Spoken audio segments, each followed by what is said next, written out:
Exploring the investment landscape with a guru's wisdom and a strategist's insight. Good Life Companies presents The Market Enthusiast with Noah Brooks and Chris Needs.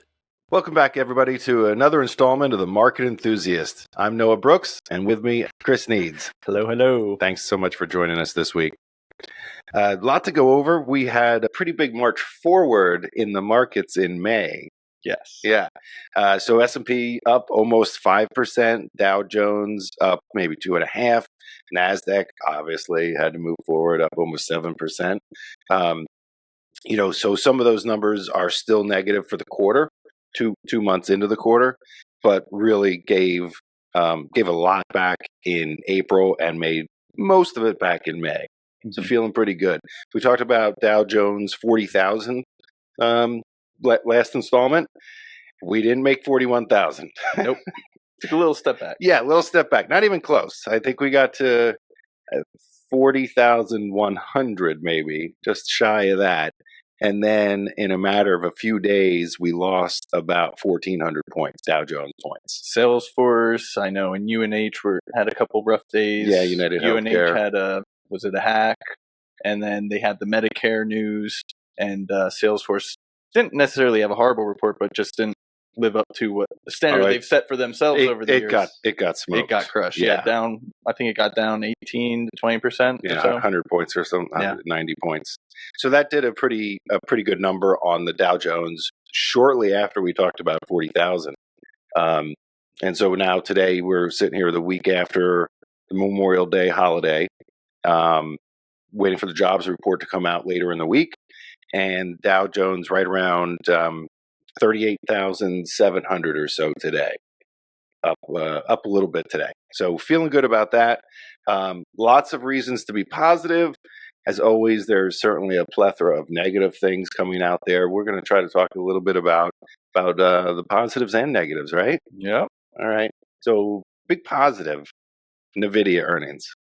Very big positive. Right. So they crushed it, announced a stock split, which, when you're on a roll like they've been, is obviously met with a positive outcome that people who can't afford to get into a higher stock price can then get in, helps retail get in.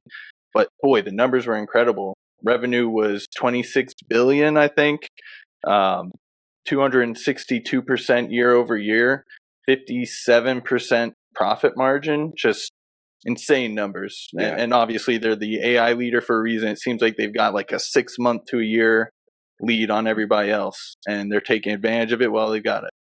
How long before that moat kind of gets smaller, right? I mean, you can't be in the chip industry not preparing and retooling for AI. I mean, Intel and AMD and Global Foundries. I mean, there's a plethora of Applied Materials of chip companies and material companies that all want to get on the Nvidia train, right? Everyone wants to be on it for sure. Everyone sort of agrees in the industry that they've got a head start right now. They are ahead of everyone else. And we're coming up on a corporate refresh cycle, which they estimate to be every 5 to 6 years. And it looks like Nvidia is best positioned to get the premium dollars in that space for that corporate refresh. I mean, we even saw the headlines. Did you see where Elon Musk and Tesla ordered a ton of... They ordered a ton of chips, and they actually didn't have an immediate use for them or place to put them and plug them in and actually use them. They just didn't want to run out and be sort of left without chips. So that might be a downside for Nvidia, is that people are over ordering, and then they're going to find there's a glut of they ordered too much, so they didn't run out and weren't left behind. Well, two things, as you say, that come to mind, right? One is that process is inflationary. Right, buying them when you don't actually need them drives up the overall cost within the industry. And then secondly, the thing that comes to mind is, what are we going to do with all these AI chips? Got to plug them in so they can learn and do their thing. We got to like he said, they were going to be essentially sitting in a warehouse. So that's why he repositioned them to X and X. But I mean, is there I know that there's a demand from corporations to plug these chips in their server farms and to utilize them. Is there a demand from people like you and I? How is it going to make our lives better? What type of demand pull is there really there? And we all know about GPT and the different AI tools that are coming out from Google and Meta, Facebook, and other companies. But I mean, isn't there a point here in the near future that maybe, at least from a short period of time, that there's a saturation of it? Certainly. Oversaturation? I think, I mean, what are the end uses for people like us that aren't running large data, out machine learning algorithms, things like that? So it'd be people who are insane about gaming, or maybe trying to do their own Bitcoin mining thing. What would be the uses where you're only getting one Nvidia chip? Maybe I'm just being naive right at the moment, and everything is going to be AI. But I don't see how it's going to improve my life. I saw something the other day. It was something like, if AI could do my dishes and do my laundry, I would be really happy, because then that would give me more time to read my books and do my art. And that wasn't me. I'm not an artist. But I don't want AI to read my books and do my art for me while I do the laundry and the dishes. That, right? I mean, That'd make our lives more comfortable. Give me the robot that's doing the dishes so I can enjoy the other things in life that are important to me. But I don't know that I need it for the things that it's doing right now. Yeah. I don't know. I guess it'll benefit us in the workplace before our personal lives, our off hours. I just, maybe in the long term, not maybe, in the long term, it seems like everything is going to go that way. Mm-hmm. Certainly in healthcare and in manufacturing, AI is going to be all over the place. I use the example, I might have said it on here a few months ago, but I use the example of going to a dermatologist. You have something weird on your back, and nowadays dermatologists will look at it, and he or she, based on their own medical knowledge and what they've seen in the past, they'll make a determination of whether it's cancerous, something that should be scraped off, sent to the lab. I have this feeling that in a few years they're going to take a picture, or there's a machine that's going to take a picture, and it's going to scan it against 2, 3, 4, 5 million other pictures and make an instant determination of whether it needs to go any further. I mean, that to me is interesting. That's helping humanity. Better healthcare outcomes, I'm sure, is on the list of hospitals of what they want to see for people. Better healthcare outcomes. I'm just not sure how it's going to impact everybody on a day-to-day basis. Mm-hmm. I think, and I could be wrong, but I feel like Nvidia maybe got a little ahead of itself. It's close to $1,200 a share. I'm sure the next time we come on, it's going to be $1,400. Yeah, I mean, they're a short jump, especially the way they're moving from becoming the largest company in the world. Yeah, Microsoft isn't that far ahead of them anymore. They were worth $144 billion, I think, in 2020. So now they're like almost 20 times. They're like 19, 20 times. Someone do the math for us there. Oh boy, we're close to 3 trillion. Yeah, 19 times larger than that now. It's a heck of a move. It's one of the best, I would say, moves and stories in the history of markets. Yeah. Well, I mean, that's kind of like Tesla. What happened from 2020 to top of March of 2022? Mm-hmm. Monster move, 10 bagger in 20 months or something like that. That was a pretty big move. Hasn't done much lately. Yeah. I did see this report out. I don't know if it was number one selling, but the biggest increase in electric vehicle sales was the Hyundai Ioniq 5. And it just turned out my wife's dad picked one up a few months ago, and I had to drive in it. Nice car. Yeah, it works. And, for all the news about people not buying them, I have a feeling that maybe that's just a short-term blip. I mean, we're moving that direction. Yeah. Slowly but surely. Yeah.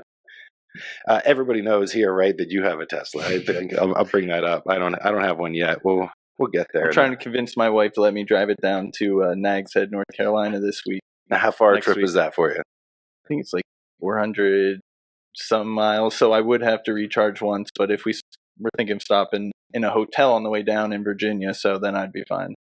See, that's the type of range anxiety that I don't know that I'd want to do, because if you have, and you do, right? You have two cars, you have an internal combustion engine vehicle, and you have your Tesla. I wouldn't even want to put it out there to have to deal with it. But I get 300 miles on it. That's more than half the trip. Everywhere down I-95 in the major highways, there's Wawas that have them. So I don't know. I've found it hasn't been as much as a concern as I thought it would be, for sure. Okay. I don't know what we're gonna do the next car, but the car after that one is gonna be. I told you about dog mode. With dog mode. The dog mode where it has the air conditioning on. You can watch your dog. They say dog mode because they don't want you to leave your kids in there, but you can watch the dog through the camera. Oh, wow. I told you about that. I completely forgot. We have a dog. I would use it. Yeah. Because the number one thing that I want to avoid is people saying I'm a bad dog dad. It says right on the big screen in the middle, it's like, my driver will be here shortly. It is 67 degrees or whatever in the cabin. I'm a salesman now. So people that come up Don't to the break car. the window. Oh, wow. Yeah. That is, wow, that's strange. Yeah, I don't want to be in charge of putting any more animals down. I wasn't sure I was going to say this, but we put our cat down the other day, Mr. Ted of 16 or 17 years, and just a really weird experience. We had this company called Lapse of Love come to the house. The cat hated the carrier, and we didn't want to take him to the vet and like stress him out. But he was on his last legs, and keeping him around any longer, I think, would have been more about for us than him. You know, his life was going Lapse poorly. of love, you said. Yeah, lapse of What love. were you calling it, though? I made the reference of Dr. Death. So they come to the house. This was the best part about it. They come to the house. They tell you what they're gonna do over the phone. It's at your house, obviously. And the lady said, where would you like to do this? That's the Dr. Death lady. And we said, well, right here, if that's okay. She said, anywhere you want. And we had him on the counter on a blanket. She asked us if we wanted to say goodbye. We had done our goodbyes. So essentially, she just told us what was going to happen briefly, and she gave him some painkillers, and you could see he kind of just relaxed a little bit. And then she said, I'm going to give him an overdose of anesthesia. And she did as she was talking to us, and you could see he really just, kind of stopped breathing and went off. And the whole experience, from her walking in the door to her leaving our home, was only about 8 minutes. We had done the payment method and everything prior to that. And so for myself and my wife, and I think for the cat, because that's what it's about, it was quick, painless. I didn't have to worry about it, didn't have to stress the cat out prior to it. The strange thing is, I think, that we were left there with the cat. They offered to take the cat with them and do a cremation or something like that. And when we just said no, it was okay. We buried him. My wife had never buried an animal before. I grew up in the country, so we had, little mini graveyard out in the corner of our property with the dogs that we had, accumulated over the years, I guess. But it was really interesting, and anybody out there that has that scenario that they're facing, I would highly recommend it. I don't know too much about the company, but it's Lapse of Love. Come to your home and make it really easy for you. So I don't know. Kind of went down that rabbit hole there. Let's go back to finance for a minute or two. It wasn't cheap. I'll just say that it was over about $400 or $440, but it was well worth it. So lots of money there in the pet caring business. Yeah. People love their animals. I'll tell you, we do. So yeah, no question about it. Hopefully, we don't have to put anything else down in anytime soon. When I was a kid, I was in 3rd grade. My bird, Tweety Bird, little canary, died. And to make me feel better, my parents, we got a dog the next week. So we had buried Tweety Bird behind our shed. First thing our new collie does is dig up Tweety Bird. We put a big rock on top of Mr. Ted because I didn't want any foxes or, I put him down pretty deep in the ground, but I didn't want Tweety Bird to happen. Yeah. Yeah. to make a reappearance. Yeah, no reappearances there. So let's go back to May for a second. We had a big May I mentioned up at the top of the program. One of the things out there, people were concerned about jobs. So jobs report coming out this week. We have the 4-week moving average of new claims. That's new unemployment claims, relatively flat, about 222,000. So it's, it got down to the lowest it ever was since 1969. I think it was under 200,000. I think it was 179,000. Been floating around 200, 210 for the last 6-7 months. It used to be anything under 400,000 a week, right? Anything under 400,000 was putting pressure on wage inflation. We've been under 400,000 a week for, I don't know the exact number, but it's at least a year now. Mm-hmm. So I think that's one big thing that people are looking for. And this Friday, as I mentioned, new jobs report coming out. That's going to be really important, as it is always every month that comes out. On that note, I saw some information from a website called The Ladders this week. And they're talking about remote jobs. They said that high-paying remote jobs, which apparently is over 250,000, fell nearly 60% year over year. So it went from around 10% of the jobs being offered to only 4% of the jobs being offered, right? 60%. And another survey by a company called Resume Builder, might be owned by the same company, I'm not sure on that. Their survey said 90% of the companies that they surveyed, which were 1,000 of them, expect a full day, 5-day work week to come back into the office by the end of this year. Now, I'm not 100% sure about that. We know we've seen some high profile companies, specifically some of the banks, Barclays and Citi, HSBC, said that they are requiring employees to come back to the work. And you had an interesting observation when we were talking about it earlier, about the potential growth. Yeah, so I know I'd seen Goldman Sachs talking about having people back in office, and they were one of the first ones, I think, to do it because they're basically noticing all of their young analysts who they were used to continuing their growth because they're in the office working side by side with the senior leaders and the VPs in the organization. They weren't advancing as quickly as they were previously because they were doing work from home, and they weren't learning lock in step with those senior leaders. So a lot of organizations and cream of the crop on Wall Street are hoping to have people in more often than not.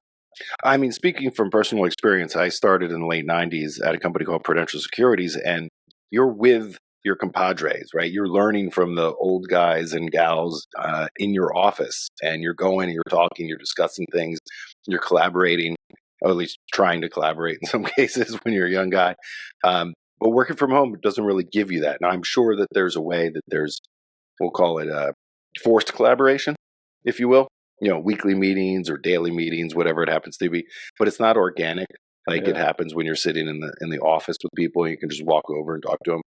So I think there's probably something to be said for raises as well, and promotions. I mean, unless you're killing it and you're really standing out to everybody in the org, it's probably going to be harder for you to get that raise or to get that promotion working remotely. Yeah. When you're in the office, potentially seeing your boss every day and things like that. I think it's going to be easier. Yeah. It's easier to measure up what you're doing compared to others and what you're contributing. Yeah, absolutely. So remote work, not that it's disappearing. I don't know that it's ever going to disappear, but it is slowly going back to 5 days a week, depending on where you're at. So let's hear about your Vegas trip. Ooh. I was going to start by saying that we had some data on Memorial Day travel. It was very high. It was very high. My wife and I, we did take a trip to Las Vegas. That was a little bit nutty. I'll get into that here. Let's talk about these numbers first. So going back to 2019,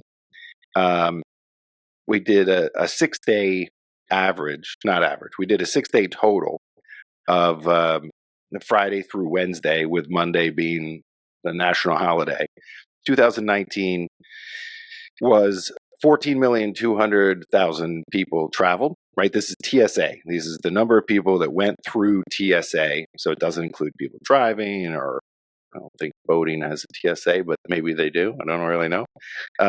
So 2019, 14.2 million.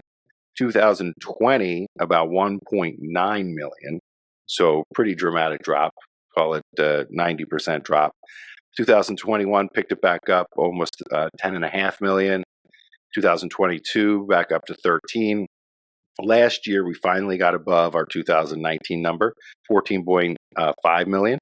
And then this year, we added another million passengers over last year. 15.56 million people traveled on that 6-day, I don't know, 6-day weekend, but 6-day travel holiday. So, I mean, things are coming back to normal, and we're well beyond normal at this point. Yeah. We're increasing pretty dramatically over last year. A million people more traveled in that holiday period. Here's what I want to know.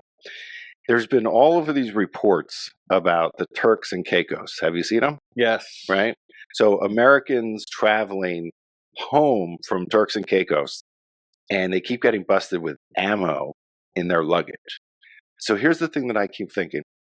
Didn't they take that ammo with them to Turks and Caicos? And didn't TSA miss that? There's something askew there. I'm not sure what it is, but if the people at Turks and Caicos are getting the ammo, locating it on their way out, but we're not getting it when they're flying to Turks and Caicos, there seems to be a problem. And that hasn't been addressed on the news at all. They keep talking about it, but it hasn't been addressed. Yeah, that's interesting. So you can travel with a gun, right? If you have it all boxed up, locked. Yeah, there has to be a TSA approved. But ammo is no go. No, I think you can travel with it. It has to be in that locked box, and it has to be in your. It can't be in your carry-on, if I'm not mistaken. I have never traveled with a firearm or anything like that. I don't necessarily intend to, but yeah, I mean, people that go to, people go hunting, right? If you're headed out northwest or BC to hunt elk or something, I mean, you're going to bring your firearms with you. Is there a difference in laws there? Was what I was getting at is, so yes, we allow that as long as it's properly contained and what have you. Do Turks and Caicos, for example, not have that protection? I don't know if they're big hunters down there. I don't think so. Maybe fishers. Yeah, maybe fishermen. I think the rule was actually changed to help or to stop exporting or importing arms in and out of Turks and Caicos. Help stop the drug trade. And people are getting caught up in this. Now, why they have ammo in their purse or in their carry-on, I don't know. You should probably check that out beforehand. Yeah. I went through one time and they found a knife. And I had been on a guy's weekend, and I just had like a buck knife with me and forgot all about it. And I used that same bag next week traveling to England. And the lady stopped me and she said, "Do you have anything sharp in here?" And I was, it was early morning. I was kind of tired. I said, "Sharpest thing in there are my keys." And she said, "Well, was wrong." Yeah, I was wrong. I was wrong. And pulled out a honey knife. And I was just like, oh, shoot. My wife was with me. She was not happy about that. We had a much easier trip this week. We did 3 nights in Las Vegas for her birthday, and it was phenomenal. The main reason that we went there was to see Adele, right? The singer, for anybody who doesn't know who Adele is. So we did that on Friday night. It was amazing. When we realized, when I got the tickets and we were talking about going, this was not on the list, but it turned out the Sphere, the Grateful Dead were having a residency at the Sphere at the same time. I get Thursday, Friday, Saturday every week for a few months. And so we wound up getting tickets to the Sphere. I'm telling you, I'm never going to go to another concert again that's not in the Sphere. This thing was amazing. I mean, It it looks was incredible. Every seat in the place was amazing. The I was going to say projection. It's all LED, right? So they're not projecting anything, but the visual artwork that they're putting up there. I mean, we've all, anybody who's been to a concert knows that they try to put something up on the sides. At least they do nowadays. I don't know about, 20, 30, 40 years ago, 50 years ago. But this entire thing was an artistic representation of what they were trying to get across to the audience, in addition to the music, of course. Mm-hmm. So anybody who has an interest in seeing the Dead, I think they're out there until August 10th or so. Eilish had a picture. At one point, it looked like they had every one of their passes or tickets, like, over the years. Yeah, hundreds of their tickets and the flyers just sitting up there. It was brilliant. Yeah. It was brilliant. We got home and we thought to ourselves, can we go again before August? And I don't know if we're going to, but we thought about it. So a few snapshots in my mind from this trip. There was lots of things going on. It's really expensive in Vegas. So there's two sides to Vegas, right? There's the Strip where you have the giant hotels and the luxury stuff going on, and then you have Fremont Street, which is old Vegas. Old Vegas is a lot cheaper than New Vegas. I mean, a lot cheaper. I took a picture of it. It was steak and lobster, $13.99. Prime, all you can eat prime rib, $10.99 on Fremont Street at the Fremont Casino, and that was nothing compared to what was going on at the steakhouses where we were up on the Strip. It was, but the buffets are gone. You said, right? It's now steakhouses. We only saw one buffet. I think it was being advertised in, I don't know if it was Mandalay Bay. We only saw one. There was nothing in our hotel. We wound up staying at the Mirage, which turns out is closing down in July. It's been there, I think, 45 years or something like that, 39 years. They didn't have a buffet. I mean, we weren't necessarily looking for one, but they didn't have it. And we had this conversation. I don't think they need them anymore. Mm-hmm. Right? Vegas is such a destination. It used to be that I guess cheap food was bringing people into the casinos. Now they have, it seems like the more expensive the steakhouse, the more appealing it is to people. Mm-hmm. So yeah, I mean, it was phenomenal. It does take a little bit of money to go out there, but we said if we go back out, we're going to stay at the cheap spot, the Fremont Street. I don't know that we'll do the $10.99 prime rib, but we will definitely stay on Fremont Street. It's incredible. Great experience. A couple things I was thinking about. You had mentioned the drug trade in Turks and Caicos and sort of to how that played in. So we just had two major elections. Mexico, which was a very violent election season, apparently various governorships and offices during election season, 37 assassinations in Mexico of people running for office. Wow. That's crazy. That's dangerous to be a politician. Yeah. They did elect their first woman president, first Jewish president, and she is in line with Obrador. She's like under his tutelage. She's with his party. So same party winning, but I guess they came just short of a supermajority. And the market was worried they would have a supermajority, so the market was falling. They fell 6% in Mexican markets, and then did recover after they slimly did not get a supermajority. And then the alternative happened in India, where Modi, he's been in power for how many years now? This is going to be his third term, but I think their terms are longer than ours. He lost supermajority, even though he's been doing a great job. They have one of the best up-and-coming emerging markets economies. But their market fell 7% because Modi lost a supermajority.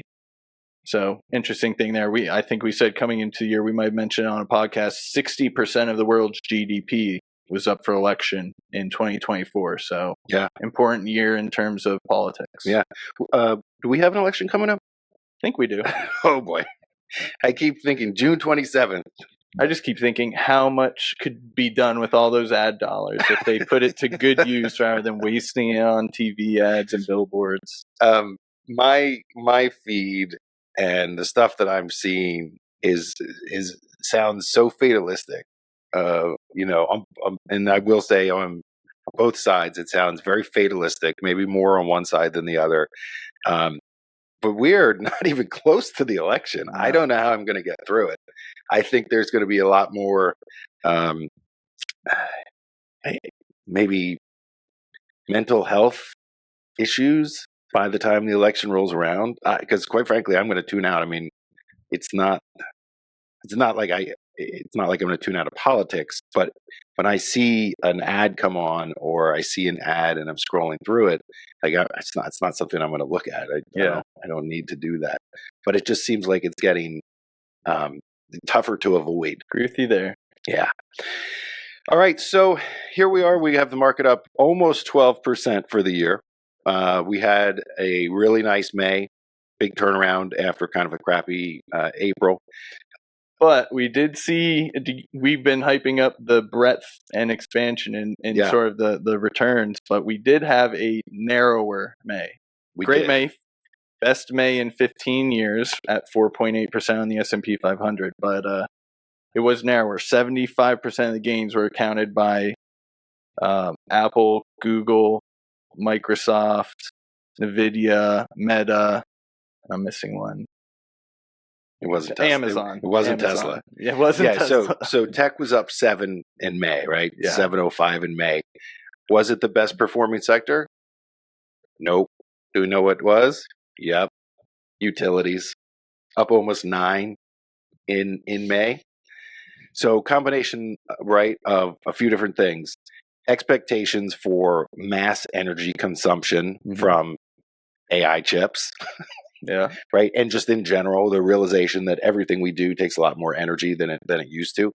And I suspect that there's a growing narrative that rates are going to come down. Right. So that's going to be wonderful for the utilities. Mm-hmm. They're all leveraged pretty heavily. So yeah, best performing sector in May was utilities, which we do not normally say that. Yeah. I don't know that I've ever said that before. Not during bull markets. Not during bull markets, no. But that's important to me. I mean, I don't want to rely on those 6 stocks because at some point, one of them is going to stumble.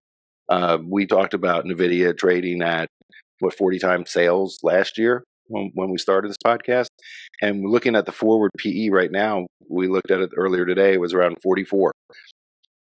That's not that bad for a high growth company. For the move they've made to only be at 44 forward PE is pretty amazing. Yeah, it shows how much their earnings are doing. Well, during the time period where Tesla was moving up exponentially, their PE was either they didn't have one in the beginning because they weren't profitable, and then when they did, it was 180, 200 times net forward earnings. You have Nvidia, who is wildly profitable, growing at leaps and bounds, super high margins, and the forward P is 44, which, anything could happen, but it doesn't seem that much at the moment. Their net income was a 628% year-over-year increase. Woo! Wild. I mean, Jensen is the man. Like, you've seen him interviewing stuff. He's always happy, super upbeat, and he's just killing it with all of that earnings report and speaking arrangements. The new revolution is here, the industrial revolution, the AI revolution. All right. So listen, as we wind down, I just want to throw a shout out to Morgan Spurlock. Do you remember that guy? He did the Super Size Me back in early 2000s. He died last week. R.I.P. Yeah, R.I.P. So he was the guy he ate at a McDonald's for 30 days in a row, 3 meals a day. I think he gained something like 28 pounds over those 30 days. His cholesterol went through the roof. It was interesting to watch. I don't know how real the whole production was. I think he had pretty heavy drinking problem as well. I don't know that it was the McDonald's that killed them, so please don't sue me. But he passed away. Interesting. And I think for me, I think that was 2002 or 2003. That was one of the times where I thought to myself, maybe I shouldn't eat like crap all the time, right? Like maybe throw in We're gonna say Chipotle, but that wasn't a thing. Uh-oh. Maybe throw in a carrot here and I'm there. seeing shots fired right now. I'm on a 4-day Chipotle streak. Are you gonna make it 5? I don't know. We'll see. That chicken al pastor is amazing. Okay. They got me. All right. Well, listen, everybody, thank you so much for joining us. The markets are always volatile. Key is long-term investing. Stay in. And until next time, I'm Noah Brooks. Chris Needs. Thanks so much for joining us on The Market Enthusiast. The opinions voiced in this podcast are for general information only and are not intended to provide specific advice or recommendations for any individual. To determine which strategies or investments may be suitable for you, consult the appropriate qualified professional prior to making a decision. Economic forecasts set forth may not develop as predicted, and there can be no guarantee that strategies promoted will be successful. All performance referenced is historical and is no guarantee of future results. All indices are unmanaged and may not be invested into directly.